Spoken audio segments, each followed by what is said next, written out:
Welcome to Kenton's videos. Enjoy the video. You begin by connecting the Xbox controller directly to the PC using a known good USB cable or pair via Bluetooth. This ensures a stable link for drivers. While you do that, make sure you're signed into an administrator account and close game launchers that may lock the device. Open Settings so you're ready, then press Windows key, type Device Manager, and open it.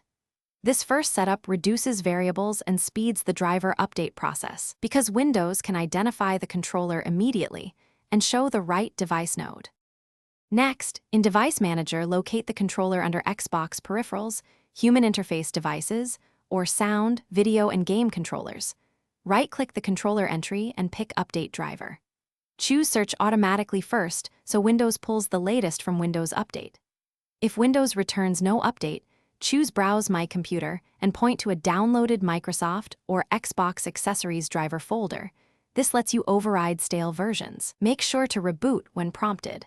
That finalizes driver registration, and once done, restart your PC to complete installation.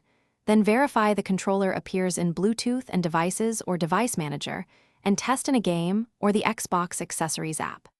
Install the Xbox Accessories app from the Microsoft Store if you need firmware updates beyond drivers, because firmware is separate and can fix input issues. If the controller is still unrecognized, try a different USB port, a known good cable, or uninstall the device, then scan for hardware changes. This reinstall often clears driver corruption and restores functionality. Thanks for watching. Consider subscribing if we helped you.